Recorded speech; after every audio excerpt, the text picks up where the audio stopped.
I believe that thinking itself begins within the primordial divine intellect, which already contains every possibility of knowledge within itself. As reality unfolds and nature develops, this original knowledge gradually manifests through living beings. By the time human thought appears, it already exists as a lower expression within that primordial intelligence. Plato's forms represent this original foundation of thought itself. They are the ground that makes all thinking possible, for without them no act of thought could ever arise. These primordial forms express themselves through divine intelligence, while human beings remain far removed from this original state of pure thought. Pure thought exists without ignorance. It is simply the direct expression of perfect knowledge.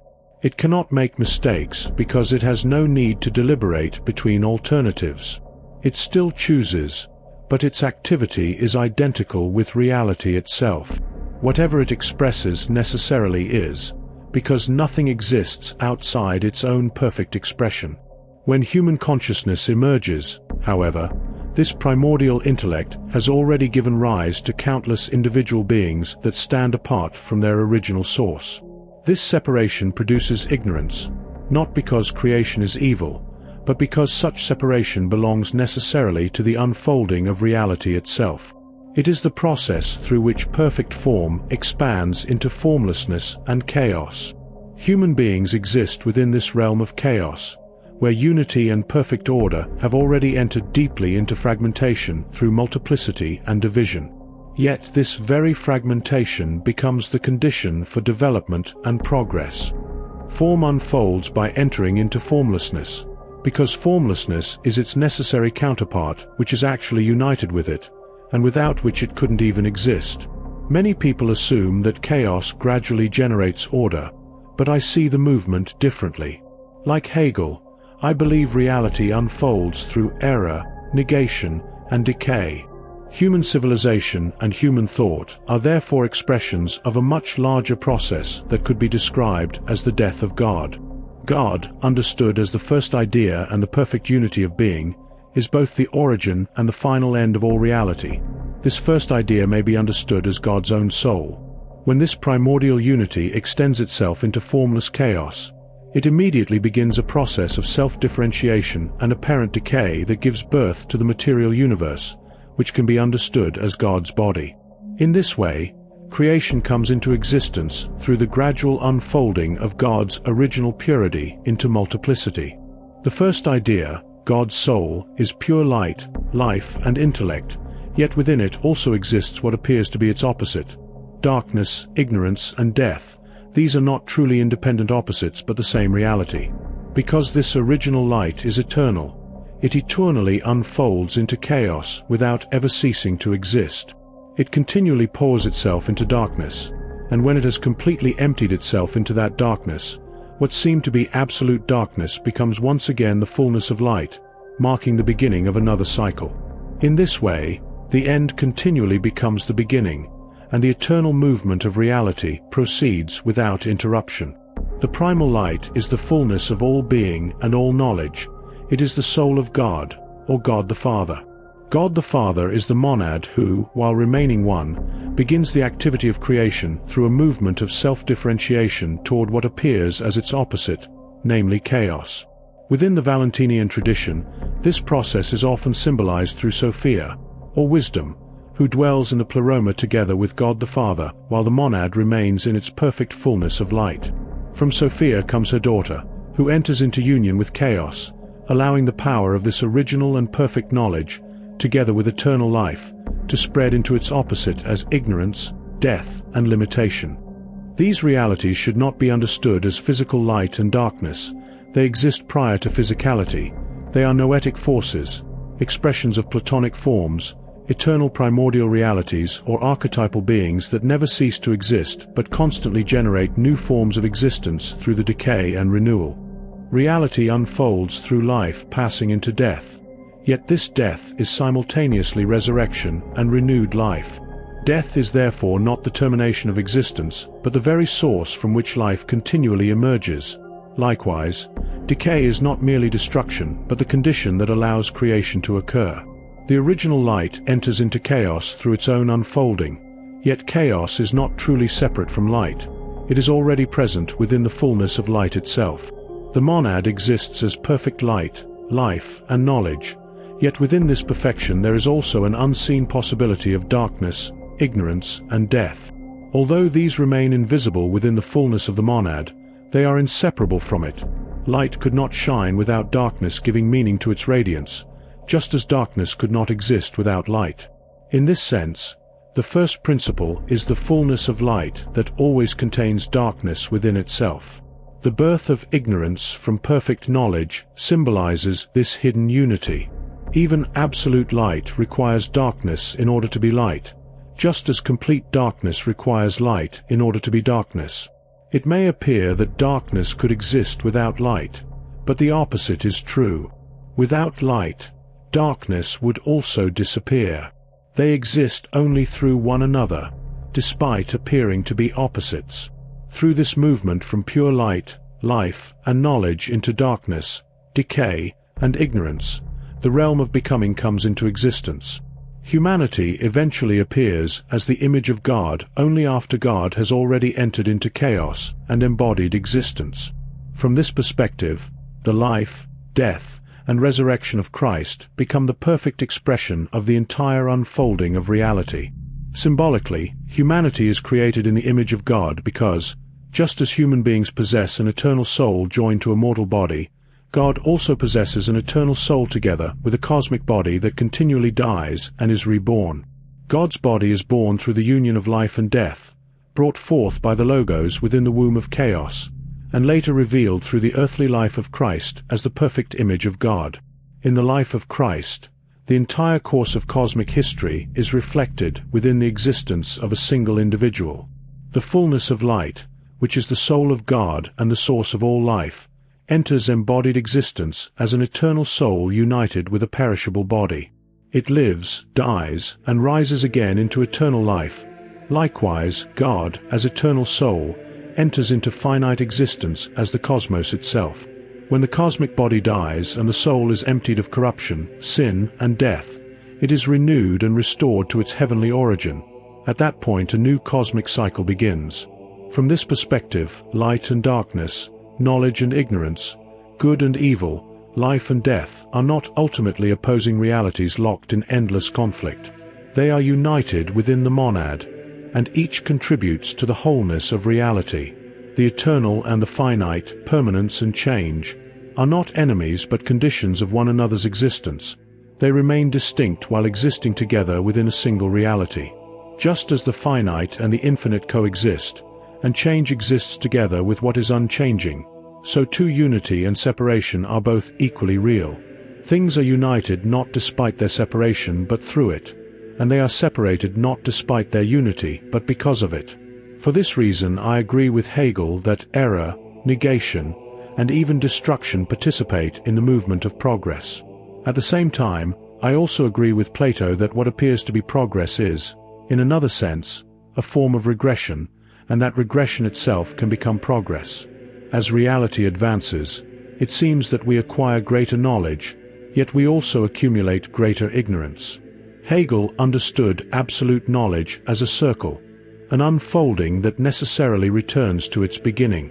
Without that return, the unfolding itself could never become fully understood.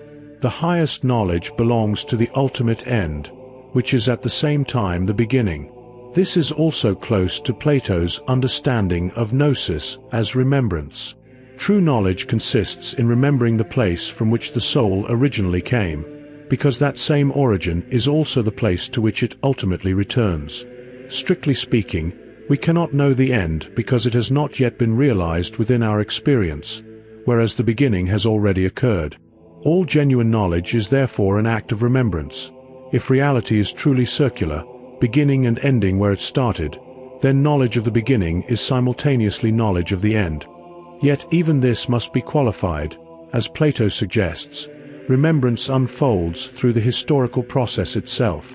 We gain knowledge in order to remember, and we remember in order to gain knowledge. Progress and regression therefore become inseparable. We advance while forgetting, and we remember while advancing. Within the eternity of true knowledge, past and present both exist and do not exist, each continually reflecting the other. For this reason, I ultimately find truth in both Plato and Hegel. Progress is neither simply good nor simply bad. It is good precisely because it contains what is bad, and it is bad precisely because it participates in what is ultimately good. Idealism is the view that ideas are the primary reality, and that the material world is not fundamentally made of matter, but is itself constituted by ideas. Ideas are not merely thoughts that exist inside the human mind. Rather, ideas are reality itself. Among those who study philosophy, it is widely recognized that Plato is an idealist philosopher, just as the German idealists such as Kant, Schopenhauer, and Hegel are. Although there are points at which their philosophies may seem similar, there are also profound and fundamental differences, especially between Plato and Kant. Schopenhauer and Hegel were both post-Kantian philosophers who drew significant inspiration from Plato, yet a large portion of their philosophical work was also developed as a response to Kant. After Kant, Western philosophy inherited a particular understanding of metaphysics known as idealism, and this Kantian image has very often been confused with Platonism, or Plato's own form of idealism. This confusion, however, is a serious mistake. It is a profound error to assume that Plato and Kant possess not only the same, but even a similar conception of reality.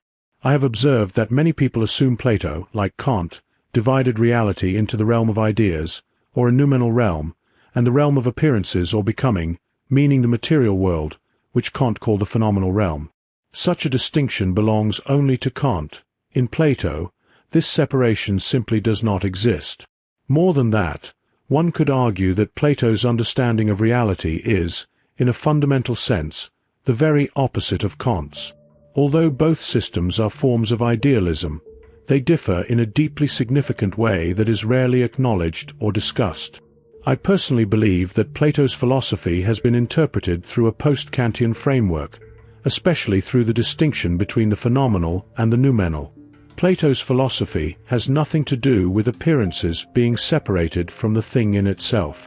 These concepts did not exist during Plato's time, and they are nowhere to be found in his philosophy. Understanding this point is essential. While Plato's idealism may exhibit certain broad parallels with German idealism, it ultimately presents a radically different conception of reality. Many people imagine that Plato's idealism resembles the phenomenal-noumenal distinction found in Kant or Schopenhauer's distinction between will and representation because Plato, Kant, and Schopenhauer all occasionally describe the material world as illusory. Nevertheless, Plato's understanding of illusion is fundamentally different from that of Kant and Schopenhauer, even though all three philosophers contrast appearance with reality. The similarity in terminology conceals a profound structural difference regarding what illusion is, why it occurs, and how it can be overcome. For Plato, the senses mislead us because they are concerned with change, opinion, and only a partial apprehension of reality. By contrast, Kant and Schopenhauer argue that the senses are deceptive because the mind actively organizes experience through forms and categories, making the phenomenal world a cognitive construction. These are entirely different conceptions of illusion. The central point is that Plato's notion of illusion refers to mistaking the changing world for ultimate reality. Kant's notion of illusion refers to mistaking the mind-structured phenomenal world for the thing in itself. Schopenhauer's notion of illusion refers to mistaking representation for the will. Each of these belongs to a fundamentally different metaphysical architecture. For Plato, illusion is ignorance concerning the hierarchy of reality. His divided line presents four levels of cognition: ikasia, involving images and shadows; pistis, involving belief concerning physical objects; dianoia, involving mathematical reasoning; and noesis, involving the intellectual intuition of the forms. We perceive becoming exactly as it is, changing, unstable, and derivative. Since the soul is akin to the forms, reason is capable of rising above becoming. There is no epistemic screen standing between us and reality. There is only an ontological hierarchy. Kant, by contrast, understands illusion as arising from the mind's structuring of experience. According to transcendental idealism, Space and time are forms of intuition, while causality and substance are categories of the understanding. Everything we perceive is already shaped by these cognitive structures. The noumenon, or thing in itself, remains unknowable. Illusion therefore occurs when we confuse the phenomenal world, which is structured by the mind, with a noumenal world, which exists independently of the mind. Although appearances possess empirical reality, they are not reality as it exists in itself. This is a cognitive illusion rather than an ontological one. Plato never advances anything resembling this view. He never argues that the mind imposes forms upon experience. This is why, although Plato is unquestionably an idealist, his metaphysics remains realist and hierarchical rather than idealist in the transcendental or phenomenal sense. For Plato, the phenomenal world is exactly as it appears. The tree standing in front of my house is an idea, but it is not an appearance distorted through a screen of perception. The senses are unreliable not because they falsify reality, but because they are primarily directed toward the realm of becoming, which is always in a state of change and therefore yields beliefs and opinions rather than genuine knowledge. Plato is therefore not concerned with limits of human knowledge like Kant. He is concerned with precisely the opposite, the attainment of knowledge. In fact, in the Republic, Plato says that pleasure that we get in pursuit of truth is the only kind of pleasure that can truly be satisfied. All other kinds of pleasure are just avoidance of pain. In other words, the only way to satisfy the soul is through attainment of gnosis. A widespread modern tendency is to interpret Plato as though he were a kind of proto-Kant, imagining reality as divided into two completely separate worlds, one accessible and the other forever beyond our reach. This interpretation is a serious misunderstanding. Plato's distinction between being and becoming is not a dualism of isolated and inaccessible realms, but a continuous order of participation, reflection, and emanation. Plato's metaphysics is fundamentally participatory and hierarchical, whereas the metaphysical systems of Kant and Schopenhauer are epistemically restrictive and dualistic. If we're nitpicking, we could in fact say that Plato's reality is dualistic, in a sense of being and becoming as the two ends of the spectrum, not as a strict separation. In Platonism, the line that separates being from becoming is illusory. It only serves interpretive function, as a mark that signifies where being begins and becoming ends.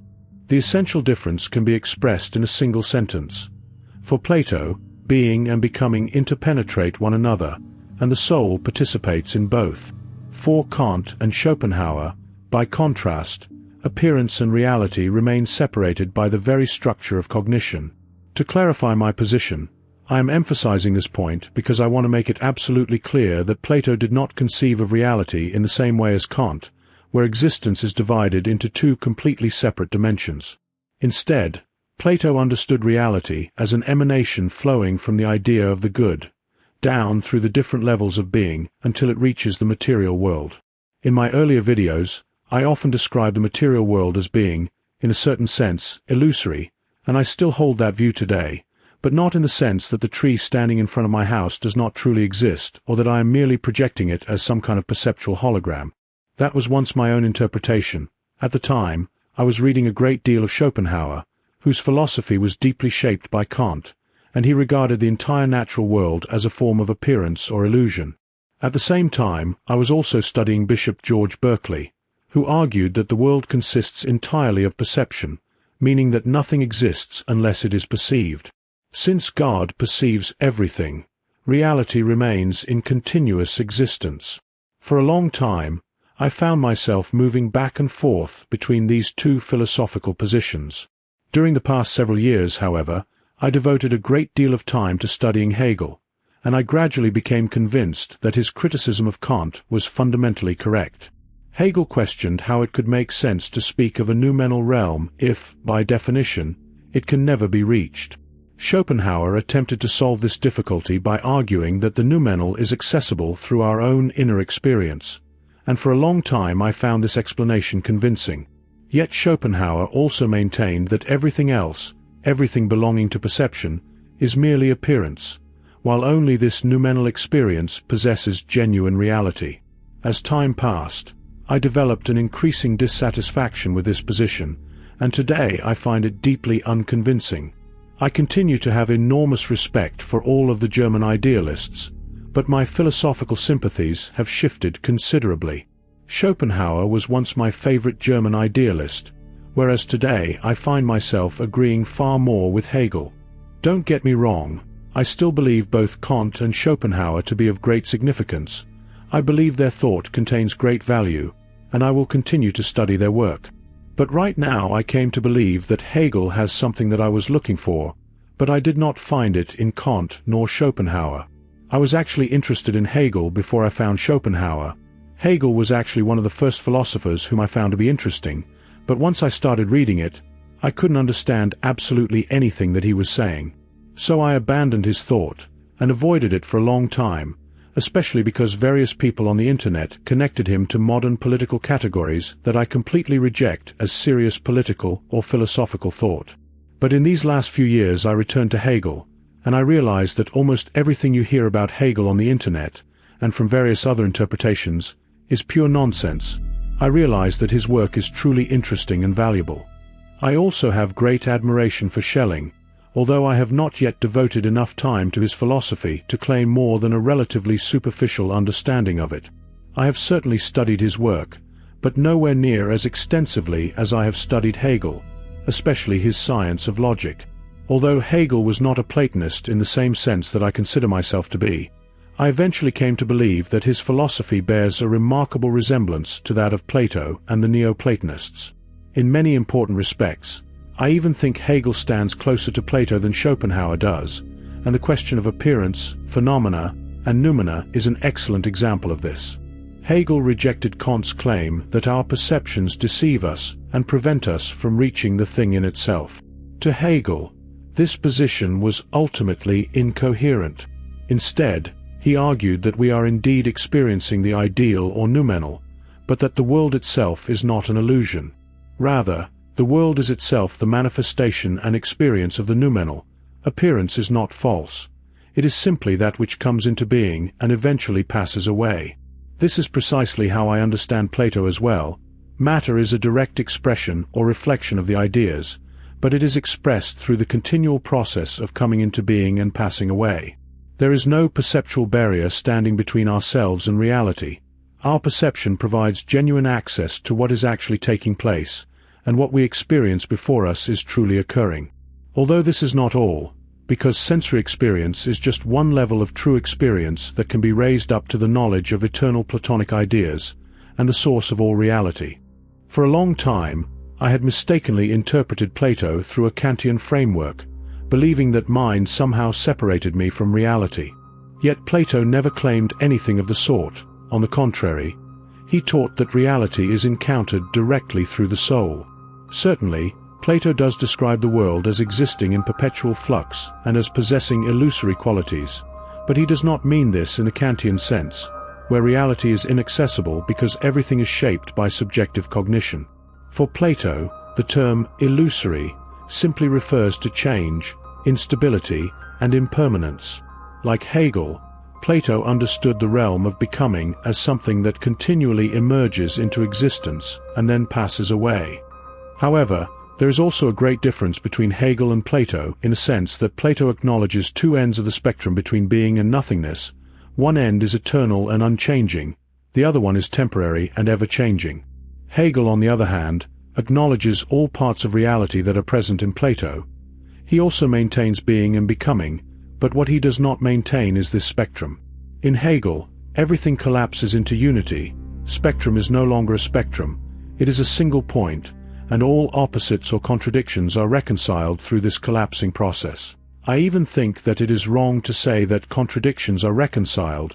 This is not precisely the way to explain what Hegel is doing. I heard this terminology being used by some modern Hegelian thinkers, and I adopted this notion because it seemed to me that these people truly know Hegel, but I came to the conclusion that this can actually create a great confusion. When I think about it, it reminds me of that formula that is so often misattributed to Hegel: thesis, antithesis, synthesis. This is never used by Hegel. So the term reconciliation of contradictions can be helpful if it is understood in context of Hegelianism, or more precisely in context of sublation and its meaning. The debate around the place of contradiction in Hegel's philosophy is one of the main questions between modern Hegelians. I have recently come to the conclusion that the true way to understand Hegel is to recognize that contradictions do not ultimately exist. They certainly appear within reality, but they are not genuinely contradictory. I specifically remember that Hegel does speak about contradictions in his Science of Logic, but he does not speak in the sense that contradictions are reconciled. It does appear that way, and it is mostly correct, but not in its entirety. Contradictions or opposites need to clash with each other in order to be reconciled, but Hegel does not speak about clashing or battle of opposites and its resolution. He actually speaks about opposites as if they are not opposites at all. In this way, at least according to my understanding of Hegel, contradiction does not even exist even where it appears absolutely necessary. In my personal opinion, every time Hegel uses a word contradiction in his writings, he always uses it in context of getting over it, or overcoming it. He sees contradictions as a misunderstood concept, and he uses it in order to explain how he collapses everything into unity, and with this he clarifies the correct way for understanding the nature of contradiction, which is actually not a contradiction at all, at least not according to how we usually think of it. This collapses means that he unites concepts that other philosophers take as contradictory, but Hegel does not see them as contradictions. In Hegel, everything is already united. Nothing is being reconciled. It is sublated, which is the term Hegel uses. The German word that is used by Hegel has the apparently contradictory implications of both preserving and changing, and eventually advancement. The German verb aufheben means to cancel, to keep, and to pick up. The tension between these senses suits what Hegel is trying to talk about. Sublation or self-sublation of the concept is a dialectical method through which the concept negates itself through the other of itself or its opposite, and the concept is at the same time preserved in its otherness or opposition, through which it develops further. In this way, the self-consumption or negation of the concept actually preserves and gives rise to its further development. Here, Hegel rejects the traditional reductio ad absurdum, which says that when the premises of an argument lead to a contradiction, then the premises must be discarded altogether, leaving nothing. As Hegel writes in the Phenomenology, such an argument is just the skepticism which only ever sees pure nothingness in its result and abstracts from the fact that this nothingness is specifically the nothingness of that from which it results. In this way, Hegel does not believe it to be contradictory.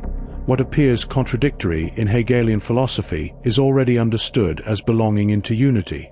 The unity between something and nothing is not, in the deepest sense, a contradiction. At first glance we naturally think that something and nothing are complete opposites, mutually exclusive concepts that cannot possibly be united. To claim that they are one would seem entirely contradictory.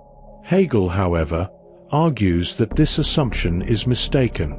Something and nothing are not opposing realities, but necessary moments of a single whole. Whenever Hegel speaks of contradiction, he ultimately treats it as something that dissolves once reality is understood correctly. What other philosophers describe as contradiction, Hegel understands as an indispensable expression of the whole. This is precisely why sublation is possible. The absolute, which is itself and its own other that appears to stand in opposition to itself, consumes itself and develops through this process of self-consumption. So instead of disappearing because it devours itself, this devouring process actually gives rise to reality. In this way, Hegel, in my opinion, believes that our view of contradictions in reality is a misunderstanding of reality. True understanding of reality means seeing how contradictions are not contradictory at all. This misunderstanding is also one of the reasons why the famous formula of thesis, antithesis, and synthesis became associated with Hegel. Many people assume that opposing contradictions, represented as thesis and antithesis, are resolved into a synthesis. Yet this interpretation misses the essential point. The contradictions never truly existed as independent opposites in the first place, because everything already belongs to a unified whole. Hegel carries this conclusion to its furthest limit. The unity of something and nothing is not contradictory whatsoever. In this respect, Hegel is actually very close to Plato.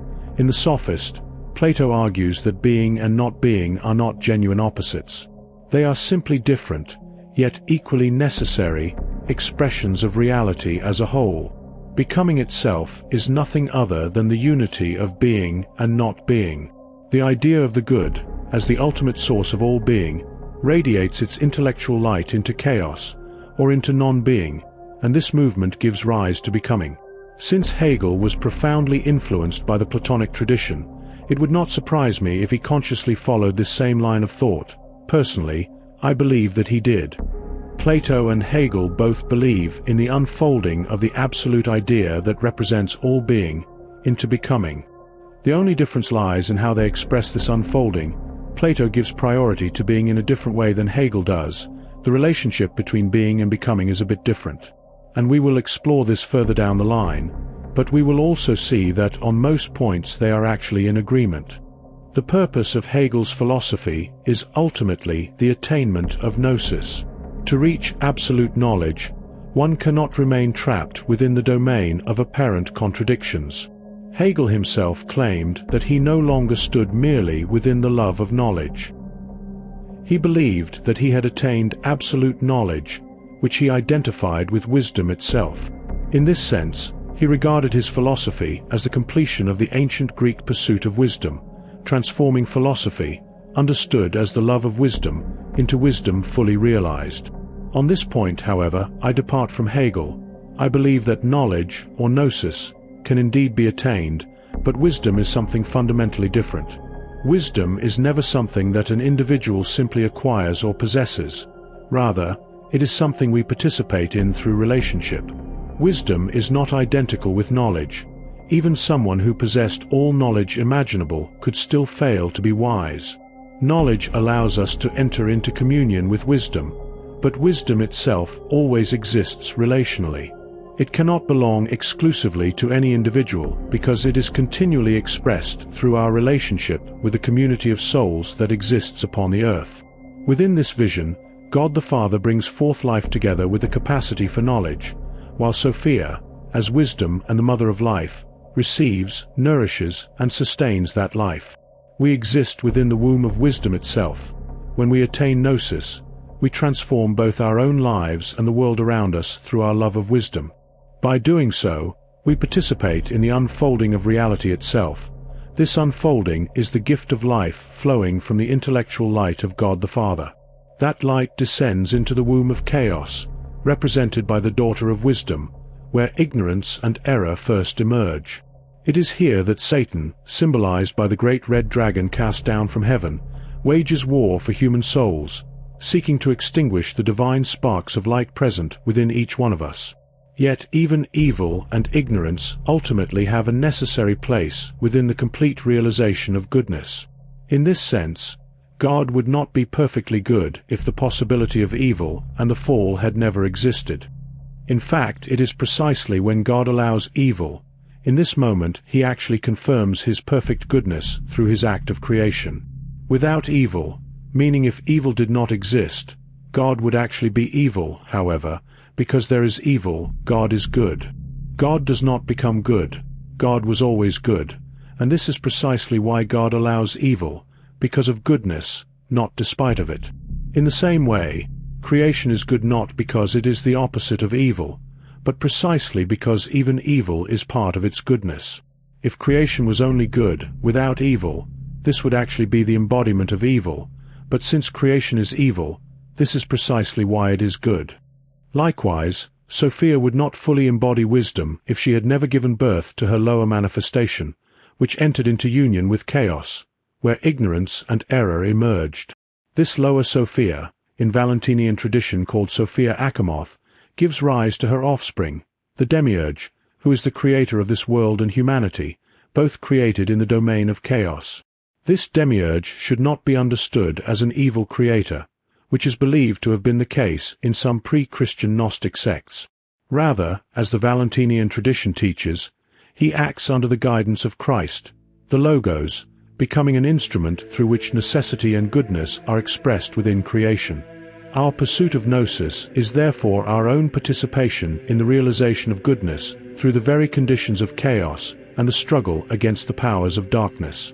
Through this struggle we contribute not only to the salvation of our own souls, but also to the salvation of others by sharing gnosis and helping them recognize that our entire community can be transformed through the love of wisdom. Wisdom, understood as Mother Earth and as the sustaining principle of communal life, nourishes this transformation. The more deeply we participate in wisdom, the more our community, though rooted in chaos and ignorance, gradually comes to resemble its heavenly family dwelling within the light of the good, where God the Father and the higher Sophia abide together in perfect harmony. As we reshape our world according to the image of the good, we assist the progress of divine light as it advances through chaos. This light develops through its encounter with evil, eventually overcomes it, and finally redeems the daughter of Sophia, the lower wisdom. At the completion of this great cycle, she ascends once again toward her heavenly family in the realm of light. While the community of souls that has attained gnosis and contributed to the restoration of wisdom to its heavenly origin, is reunited with God the Father and with the other heavenly beings who dwell eternally within the divine light. In my view, this is the moment when the soul truly attains wisdom, when the gnosis it has acquired contributes to the restoration of reality through its own encounter with death, and when its life becomes the highest expression of love and sacrifice for others. Death is the unique moment in which wisdom reaches its fullness within human existence. It completes the entire circle of life, allowing the soul to bring its earthly journey to its proper conclusion. We do not live simply in order to know ourselves or to exist for our own sake. We seek self-knowledge so that our lives may enable other lives to flourish because of us. The purpose of life is certainly to live it, but not merely for the individual self. Rather, it is to live in such a way that others are able to live through our contribution. Just as our lives should serve those around us, our death also fulfills that same purpose. If life existed only for individual fulfillment, then death would possess no meaning at all. Yet I believe that death is actually the highest fulfillment of life, because it is there that life's deepest purpose is completed. We live so that others may live, and ultimately we die for the very same reason. Death becomes the greatest expression of love. Throughout our earthly lives we struggle against the natural order, we resist God, we are deceived by the devil, and we continually fall into selfishness, greed, pride, and hubris. Through these imperfections we often harm both nature and those around us. Even when we sincerely desire to live for others, we do so imperfectly, burdened by ignorance and error. Yet I believe this struggle itself belongs to God's plan from the very beginning. Our purpose is fulfilled precisely through our battle against evil and falsehood. Love reveals itself through this imperfect journey. We seek gnosis and love wisdom so that we may endure this struggle and help others endure it as well. When death finally arrives, however, the struggle comes to its completion. At that moment we are no longer striving for our own benefit. Instead, we offer the entirety of our lives to those who remain. Once life has ended, everything we accomplished ceases to belong to us personally. We ourselves have departed, and everything we have done remains behind as a gift for others. We no longer consume or take from the world. We simply give. Our entire life becomes an offering to humanity and to God. In the beginning, God grants life to us as an act of perfect love, and at death we return that gift in the same spirit as our own act of perfect love. Complete selflessness is achieved when our earthly life reaches its end. It is here that union with God is realized through the perfection of love, and this, in my understanding, is where true wisdom is finally attained. Our love for God the Father and for Mother Earth reaches its fulfillment through death, while the purpose of life, namely the attainment of gnosis, finds its completion by contributing entirely to the unfolding of reality, from the heavenly light, through chaos, and ultimately back into the light. Every individual life participates in this great unfolding in one way or another. It is therefore significant that Valentinus himself is said to have written about the threefold nature of the human being, describing humanity as simultaneously spiritual, psychical, and material. Corresponding to these aspects are three different kinds of people: the pneumatic, the psychical, and the hylic. This teaching can already be traced back to Plato's Republic. The material person ultimately returns to the realm of matter and is finally consumed within it. This condition is synonymous with hell, chaos, and non-being.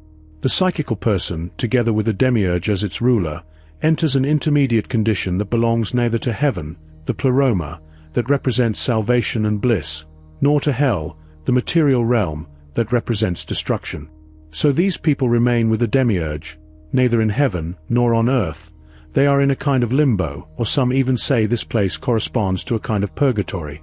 The spiritual person, however, is completely liberated. Thus it transcends the domain of the demiurge and, together with the Saviour and Sophia Achamoth, his bride, enters the pleroma, leaving behind both body and soul. At the same time, this interpretation is not accepted unanimously.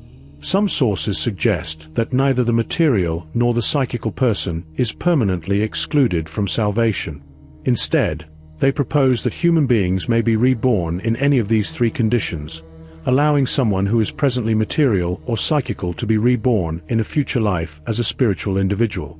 We also encounter teachings that distinguish between the soma psychikon, or the psychic soul, and the soma pneumatikon, pneumatic soul. According to this understanding, perfect redemption consists in the cognition of the ineffable greatness itself. Since deficiency arises through ignorance, the entire order generated by ignorance is dissolved through gnosis. Redemption, therefore, belongs to the inner spiritual person. It is not the redemption of the body, because the body is corruptible, nor merely of the soul, since even the soul belongs to the realm of deficiency and serves as the dwelling place of the spirit. True redemption is therefore spiritual. Through gnosis the inner person is redeemed, and knowledge of universal being is itself the genuine redemption. For this reason, the Valentinian path of gnosis places responsibility upon every soul. Each individual is called to attain gnosis, not merely for personal salvation, but also for the salvation of the entire community. This communal redemption is expressed through the love of wisdom, because wisdom is the mother of humanity who has sustained us throughout the unfolding of reality. To attain true gnosis is therefore to participate in her restoration and assist her return to heaven as the Church. This does not refer to any particular historical institution, but to the spiritual Church established by Jesus Christ, the Saviour, who at the end of time is united with the Church as his bride. This Church is redeemed wisdom herself, sustaining the community of righteous souls upon the earth, and together they fulfill wisdom's purpose by returning to the heavenly realm from which they first proceeded. In this way, I can say that I even agree with Hegel's claim that it is possible to reach or achieve wisdom in its totality. But not while still in the process of living our life. As long as we live, we are in relationship with wisdom, who is our mother, while in death, soul and wisdom become one.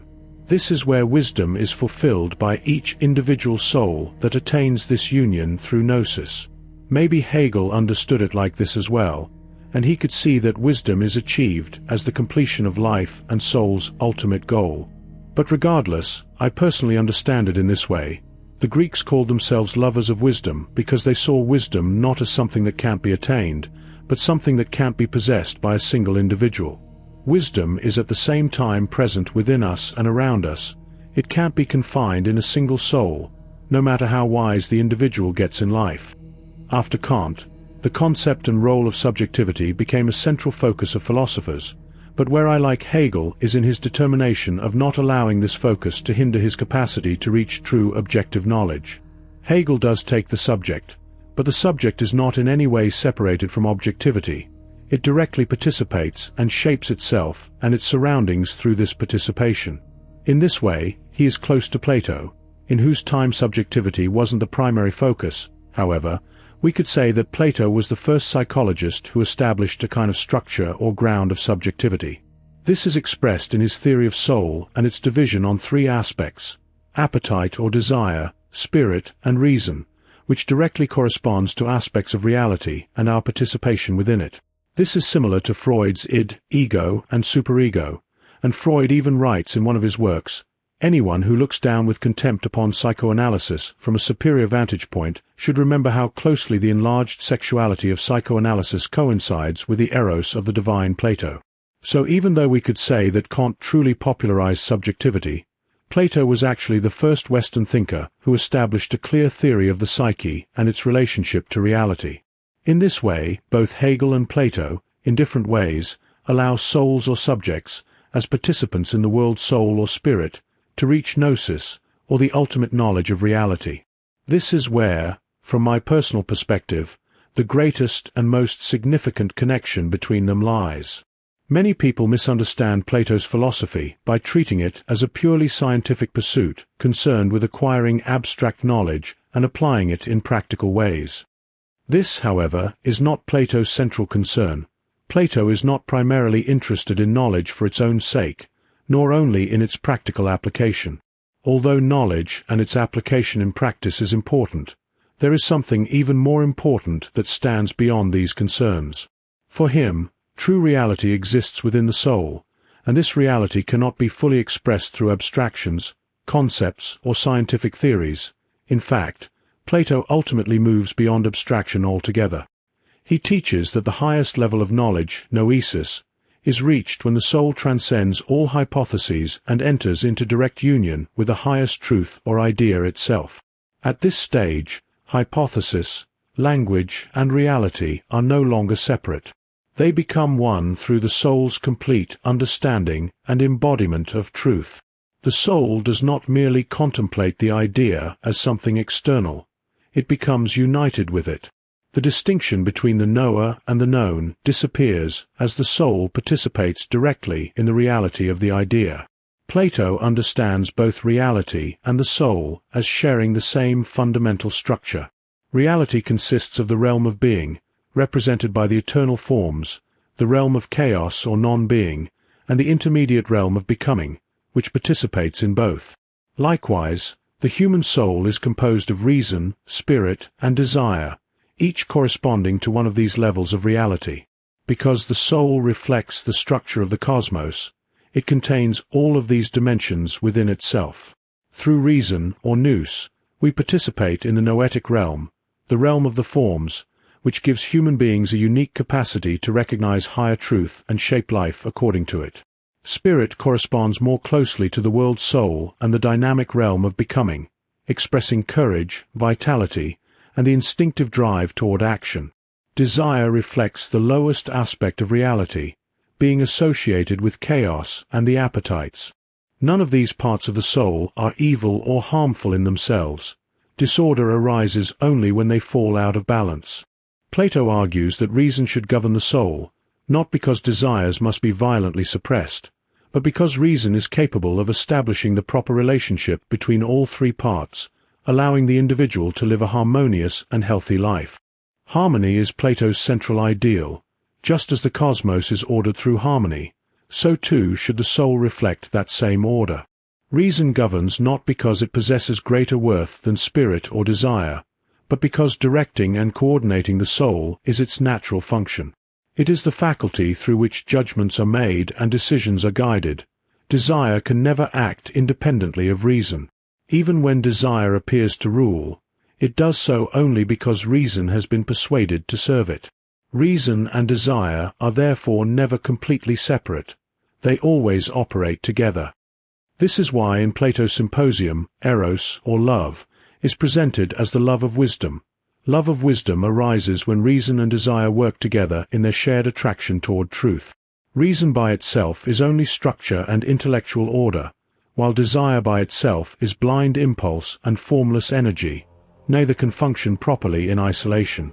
Reason provides direction, while desire supplies the energy necessary to pursue what reason recognizes as good. Reason is able to see clearly, whereas desire cannot distinguish its proper object without guidance. For Plato, escaping the cave does not mean abandoning reality for an abstract world detached from life. Rather, it means rising above appearances in order to perceive the ideas and then returning to shape the world wisely. If, for example, we wish to establish a just government or a well-ordered state, we must first leave the cave, contemplate the realm of ideas, and discover the principles that make genuine harmony possible. Only then can those principles be embodied within political and social life. Different people naturally incline toward different aspects of the soul.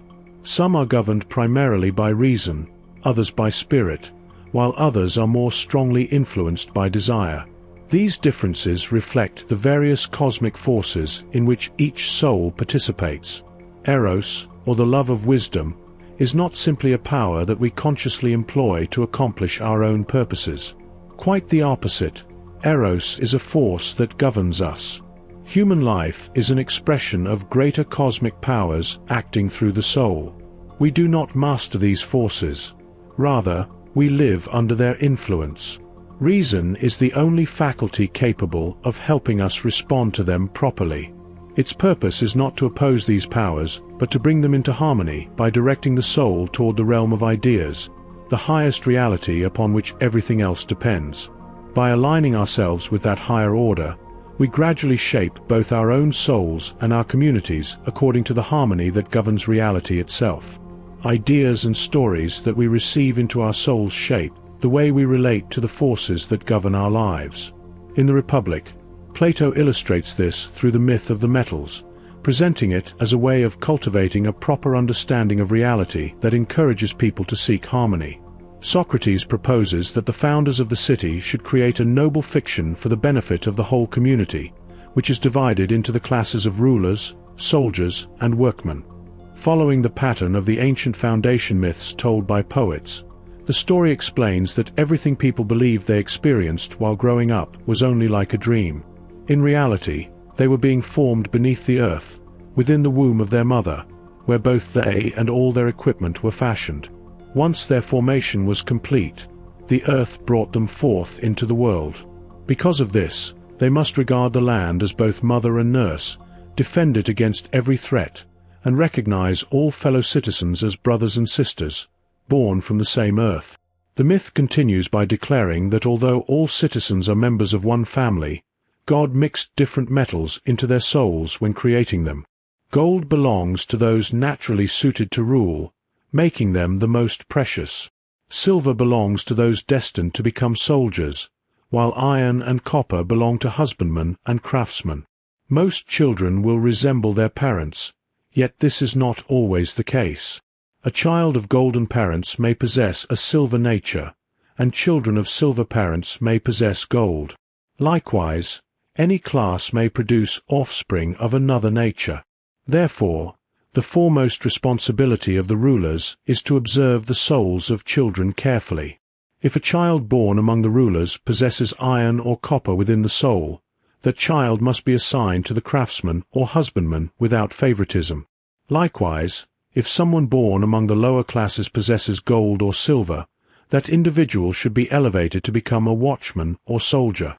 The oracle warns that the city will ultimately perish whenever iron or copper is entrusted with guarding it.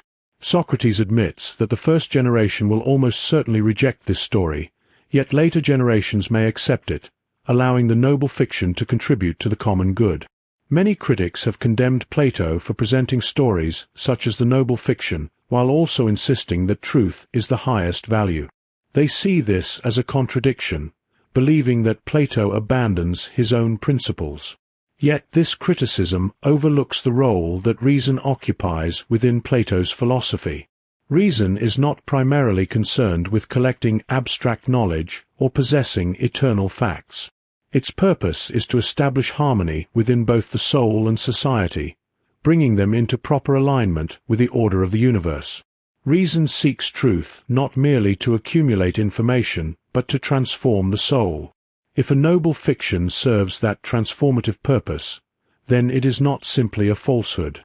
It becomes another kind of idea whose value lies in the effect it has upon the soul. In this sense, truth is ultimately found within the soul itself rather than in abstract propositions.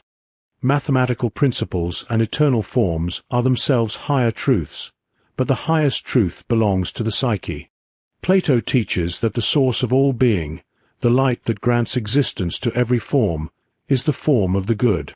The form of the good is not described as truth itself, but as the source from which truth proceeds, and its light is what bestows truth upon everything that exists.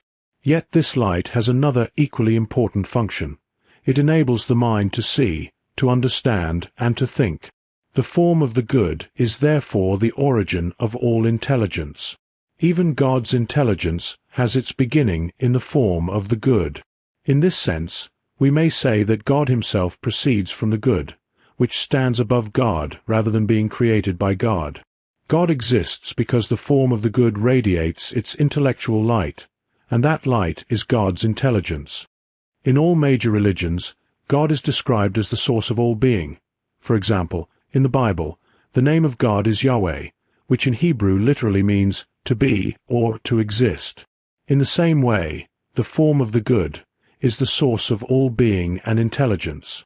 The good may therefore be understood as God's own soul, while its light is God's intellect, and its participation in matter or the material world is God's body. Without the form of the good, God himself would cease to exist. This is Plato's position, and it is also my own. The form of the good serves yet another purpose. Besides granting being to every form and acting as the source of God's intelligence, it is also the continual source of human intelligence. Our ability to think exists because the form of the good constantly communicates this power to us. For this reason, we do not leave the cave merely to acquire knowledge or gather information. We ascend from the cave so that we may receive more fully the light that proceeds from the form of the good, allowing it to grow stronger and brighter within us. The brighter this intellectual light becomes, the greater our ability to direct our lives in harmony with reality, and to accomplish our purposes according to the order established by the good. Our knowledge of the forms is ultimately meant to transform the soul and strengthen within us the power that proceeds from the good. Since this power is the source of all reality, participating in it also grants us the ability to shape reality itself. As Socrates explains, when the prisoner escapes the cave and beholds the sun, when the good is seen directly and gnosis is attained, the journey has not reached its conclusion. Rather, it has only begun. The purpose is not merely to acquire knowledge, but to achieve gnosis, transform the soul, and then return to the cave so that others may also come to see the light. In this way, the entire community can gradually be transformed according to the perfect model, bringing society into the greatest harmony possible. Yet the powers of chaos constantly oppose this task, and many people ultimately surrender themselves to disorder. In the Republic, Plato also introduces what he calls the human number, suggesting that just as reality unfolds through cosmic cycles moving from the good into chaos and eventually returning again, the harmony and disharmony of human souls likewise alternate according to the dominant forces at work within them. As these forces shape individual souls, they also determine the character of the societies and governments those souls create. In the 9th book of the Republic, Plato offers one of his deepest psychological portraits through the figure of the tyrannical man. The tyrannical individual is completely governed by lawless desires. Such desires draw people toward shameful, criminal, and destructive actions. Socrates uses examples such as incest and murder to illustrate these impulses. According to him, every human being possesses lawless desires, and the evidence for this is that they occasionally emerge in dreams when the rational part of the soul is no longer watching over us. The difference is that the tyrannical man allows these same desires to dominate him even while awake. He lives continuously within a nightmare sustained by uncontrolled erotic desire. This passion keeps him trapped in complete disorder and lawlessness, willing to commit any act in order to satisfy his impulses. Eventually, he trusts no one and loses every genuine friendship. The noblest part of his soul becomes enslaved to its most corrupt element, leaving his entire being filled with conflict, regret, fear, and dissatisfaction. Though consumed by endless desires, he remains poor in spirit, never fulfilled, and constantly anxious. After presenting such a terrifying picture of the tyrannical soul, most people would naturally conclude that no life could possibly be more miserable. Socrates, however, argues that an even worse condition exists. It is the life of the individual who is not merely tyrannical in private, but who also becomes an actual political tyrant. For Plato, the tyrant, who is also the most unjust person, is necessarily the least happy. Thus the conclusion reached earlier in the Republic, that injustice might offer a better life than justice, is shown to be mistaken. This becomes Socrates' first great demonstration that justice is always more rewarding than injustice, not only for society but for the soul itself. Many people criticize Plato because they believe he never seriously considers the possibility that reason itself can become the source of evil. His description of the tyrannical soul is undoubtedly a profound and perceptive account of the Greek despot, yet many claim it does not adequately explain figures such as Hitler, Stalin, or Pol Pot. They argue that these rulers clearly employed intelligence, calculation, and intellectual ability to accomplish profoundly evil purposes. However, this objection misunderstands what Plato means by reason. For Plato, reason is not simply the capacity to think, solve problems, or exercise intellectual skill. Reason is the expression of a higher level of reality, the realm of the forms or ideas, which embody perfect harmony. The moment a person willingly commits evil or causes unnecessary harm, that activity no longer belongs to reason, because it reflects the presence of ignorance and chaos within the soul. This distinction is essential. Plato is not primarily interested in abstract concepts or mathematical formulas. We often imagine him this way because modern culture tends to interpret philosophy through the lens of scientific abstraction. Plato, however, is concerned with the soul, with life, and with the soul's journey through existence. What many people today call Platonism, a static realm of abstract mathematical truths, is almost the complete opposite of Plato's own vision. Plato's reality is not mechanical, lifeless, or frozen. It is an eternal divine intelligence that continually gives rise to living worlds filled with countless souls, bringing universes into existence, drawing them back into itself, and giving birth to new ones again. Reality, for Plato, is never static. It is an everlasting cycle, something that later thinkers such as Nietzsche would describe as eternal recurrence. Every soul participates in this living reality as an expression of its fundamental forces. Consequently, reason and ignorance are not merely psychological or intellectual categories. They are archetypal principles woven into life itself. Whoever participates in actions that produce harm is governed by chaos and ignorance. Whoever shapes the soul according to harmony with reality embodies reason, and such a person cannot intentionally bring about evil. Naturally, every human being fluctuates between these extremes throughout life. Yet the essential point remains that, for Plato, reason means governing one's entire existence according to perfect harmony. A person guided by reason does not merely think rationally, but lives rationally, embodying harmony throughout the whole soul. Even desire becomes transformed. When reason governs, desire is no longer opposed to it, but works together with it, leading a person to seek only what is genuinely good both for oneself and for others. Having already shown that the just person is happier than the unjust, Socrates now offers another argument for why justice is worth pursuing. This second argument concerns pleasure. According to Socrates, there are three fundamental types of people: those who love truth, those who love honor, and those who love profit. Each believes that the greatest pleasure is found in the object of their own devotion, and therefore concludes that their preferred way of life is the best. Yet only one of these individuals is truly qualified to judge among them. The philosopher alone has experienced all three kinds of pleasure, and is therefore capable of comparing them fairly. Because of this broader experience, we should trust the philosopher's judgment when he declares that the pleasure found in the pursuit of truth surpasses every other pleasure. If this judgment is correct, then the satisfaction experienced by the just soul, whose deepest desire is directed by reason, is the highest and most fulfilling pleasure. Once again, Socrates concludes that justice proves itself to be more rewarding than injustice. Socrates then develops another argument concerning pleasure. He maintains that the philosopher's pleasure is the only genuine pleasure, whereas all other pleasures are merely temporary relief from pain. Ordinary desires can never be permanently satisfied. They are repeatedly appeased for a short time, only to return once more, making pleasure little more than the interruption of suffering.